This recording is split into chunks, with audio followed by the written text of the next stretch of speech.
Masih bersama saya Rayu Japar, pemirsa. Berikut kembali kami sampaikan berita Mataram hari ini. Masuki musim penghujan, ratusan rumah di 3 kecamatan di Kabupaten Bima rusak diterjang angin kencang.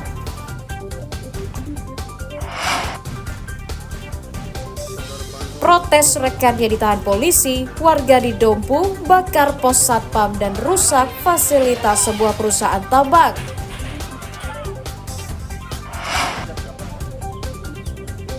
Bantu ketahanan pangan masyarakat sekitar, seorang anggota polisi di Lombok Timur sukses membudidayakan ikan air tawar.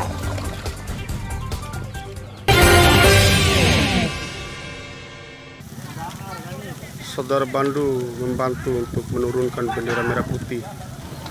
Ratusan warga membakar sejumlah pos satpam di sebuah perusahaan tambang pengelolaan tembaga di Kecamatan Huu, Kabupaten Dompu pada Sabtu lalu. Luar biasa. Massa juga merusak gerbang dan fasilitas kantor lainnya serta melempar batu ke bangunan perusahaan.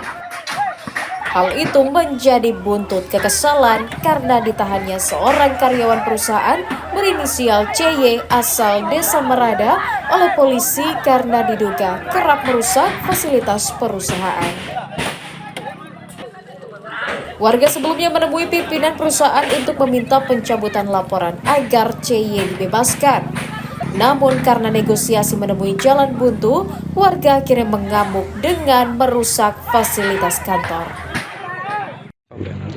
Terkait dengan kronologis awal sampai terjadi pengrusakan yang dilakukan oleh massa dari Desa Merada, diawali dengan diamankannya satu terduga pelaku pengrusakan dan pengancaman di wilayah staging.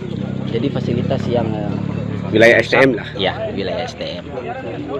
Terus Terkait dengan upaya dari kepolisian memfasilitasi untuk diadakannya pertemuan antara pihak masyarakat Merada yang di situ ada kepala desanya, kadusnya, tokoh masyarakat maupun tokoh agama dengan pihak STM.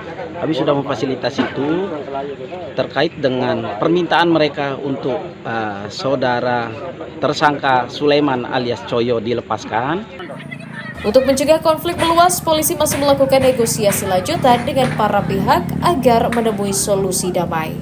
Dari Kabupaten Dompu, Emi Kusuma melaporkan.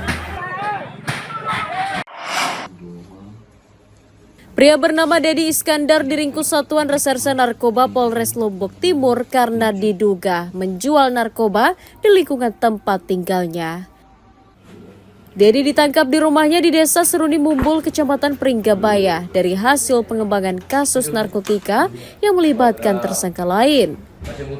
Saat kamarnya digeledah, polisi menemukan 5 poket sabu-sabu seberat 7 gram yang disembunyikan tersangka di bawah kasur. Petugas juga menyita alat isap, timbangan digital, dan bungkus klip kosong. Dari hasil pemeriksaan, Dedi memasok narkoba untuk rekannya sesama nelayan dan anak buah kapal yang kebetulan bersandar di desanya. Untuk barang bukti yang diamankan ada sekitar 20 poket narkotika jenis sabu, ada klip, ada cutter, dan bong. Di mana ditangkap? Untuk pelaku sendiri kita amankan di kediamannya di Pringgabaya. Kalau ngedar narkobanya kemana?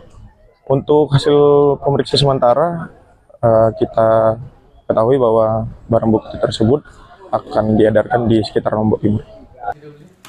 Polisi masih mengusut jaringan pengedar narkoba yang dipasok oleh Dedi Iskandar. Akibat ulahnya, tersangka dijerat pasal 112 ayat 1 Undang-Undang Narkotika dengan ancaman hukuman 5 tahun penjara. Muhtadun melaporkan dari Kabupaten Lombok Timur.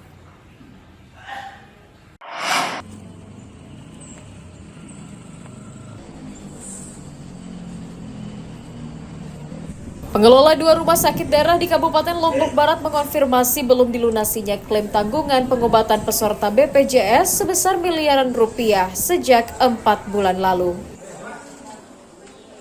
Tertundanya pembayaran itu dikhawatirkan akan berdampak pada pelayanan kesehatan dan penyediaan obat-obatan bagi pasien. Di sisi lain, belum terbayarnya tunggakan BPJS akan menyebabkan klaim semakin membengkak. Dari data pihak rumah sakit, BPJS saat ini memiliki tunggakan pembayaran biaya berobat pasien mencapai 22 miliar rupiah dengan rincian di RSUD Gerung 14 miliar rupiah, RSUD Awet Muda sebesar 8 miliar rupiah. Klaim BPJS yang terjadi selama ini, di mana memang klaim kita memang hampir 3M Pak ya, hampir 3M setiap bulan kita ke pending. Jadi ini yang membuat operasional kami agak sedikit terganggu dengan ini. Sehingga kami ingin mencari solusi sebenarnya bagaimana agar pending klaim BPJS ini tidak membuat terganggunya operasional rumah sakit. Karena kami harus tetap melayani masyarakat dengan optimal gitu. Jadi inilah yang sekarang kami dengan Persi Persatuan Rumah Sakit seluruh Indonesia dan Arsada NTB lagi berembuk nih untuk mencari solusi jalan keluar yang terbaik. Jadi ada pola pendingan dengan tren meningkat, dengan berbagai alasan atau sebab yang sudah disampaikan oleh BPJS kepada rumah sakit. Ya kita terima, dan yang menjadi bahan pendingan di rumah sakit kami ya akan kami usahakan untuk bisa kita ajukan di periode berikutnya. Ya tujuannya supaya rumah sakit tidak mengalami kerugian yang besar karena pelayanan kan sudah berjalan, pasiennya sudah diobati, kemudian obat sudah keluar, bahkan mungkin pasiennya sudah sembuh. Nah, tiba giliran kami untuk mengajukan klaim atas pelayanan yang sudah kita berikan, ya hak kita dong harusnya ya. Hingga kini pihak BPJS Kesehatan belum memberikan klarifikasi soal tertundanya pembayaran klaim pengobatan tersebut. Namun diduga penundaan tersebut karena belum tuntasnya pemeriksaan keuangan BPJS secara nasional. Hairul Amri melaporkan dari Kabupaten Lombok Barat.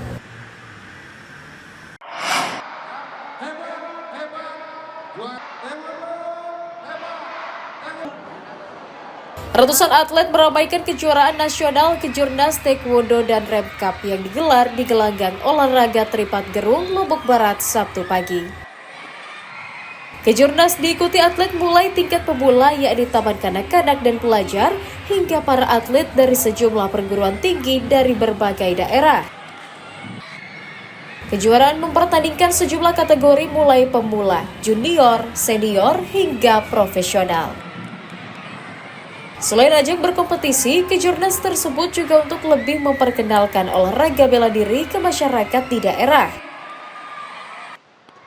Hal itu juga untuk menyaring bibit-bibit atlet muda yang berprestasi di NTB yang siap berkontribusi dalam Pekan Olahraga Nasional PON ke-23 NTB NTT pada tahun 2028 mendatang.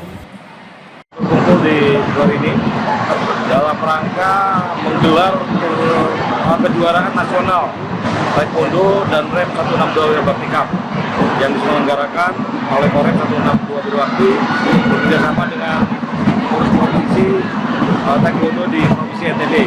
Hadir bersama-sama kita pengurus dari PB Taekwondo Indonesia juga sama-sama. Ini adalah kejuaraan nasional karena tidak hanya diikuti oleh atlet saja, jadi ada kurang lebih 1.100 untuk atlet yang mendaftar sebagai peserta. Ada dari NTB, dari NTT, dari Bali, Jawa, dan bahkan ada yang dari Sulawesi. Jadi diharapkan dengan menggelar event ini kita dapat supporting atlet-atlet berprestasi lah. Kalau saran kami adalah paling tidak banyakin event kejuaraan supaya banyak juga tumbuh atlet-atlet berpotensi yang baru, lalu rekrutmen atlet yang juga terus lalu pembinaan yang jangka pendek, menengah, panjang, supaya orientasinya kalau targetnya nanti misalnya PON, apalagi nanti tuan rumah bersama sudah ditetapkan NTB dan NTB jadi tuan rumah PON 2028. Paling tidak ini sebagai batu loncatan hal yang dari rintis baik supaya tinggal gayung bersambut untuk pembinaan penunjang. Karena event di Indonesia secara umum banyak, apalagi di luar negeri. Harapannya tuan rumah juga bisa ada atlet-atlet berpotensi di tingkat nasional maupun internasional.